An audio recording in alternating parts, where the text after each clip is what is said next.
In tonight's Maino project, history that many may take for granted. Tonight, we hear from a local man who tells us firsthand what it was like to fly in combat during World War II and what it's like now to see the B-17 back in the sky.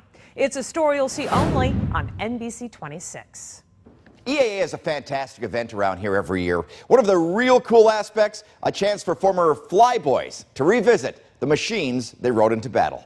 It was 1943, and Air Corps pilot Lester Rentmeester cut a dashing pose in front of his B-17 bomber. Fast forward 70 years, a B-17 is put back into commission, comes to Green Bay, and Lester is right back where it all began. When I reported in, they said, your chance of finishing your mission at 1 in 9. And I thought, why are they telling me that? They were dark, hazardous days flying bombing missions out of England in '43. It was seldom that all who were together at breakfast were back together that same night. So Les, when you sit up there, when you see this right now and you sit up there, what kind of memories does it bring back for you? I guess that they're good memories, although there was a lot of people going down all the time, people on fire. One time, there was one right on my wing on fire. Fire coming out of all the windows, and a fellow crept out of that top. There was an open space in the top, and he was crept out of there.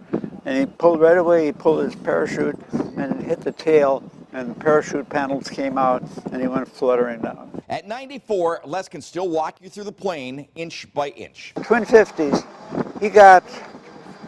we claimed 16 Germans we shot down, and he got 6 of them. This is where the tail gunner sat.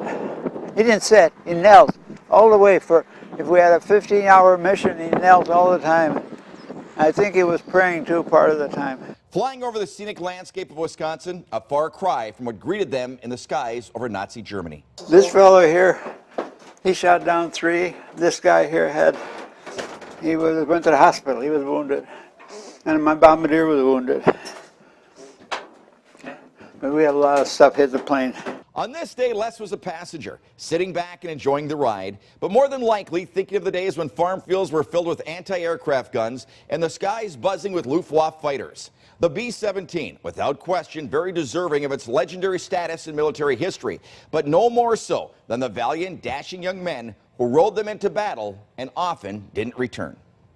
Amazing, 94 years old, and Les is not only sharper, but much more nimble than myself and The Rock. Maino, NBC 26. I tell you, 94, though, he does look good. If you have a great story that you think Maino should tackle, email us at minoproject@nbc26.com.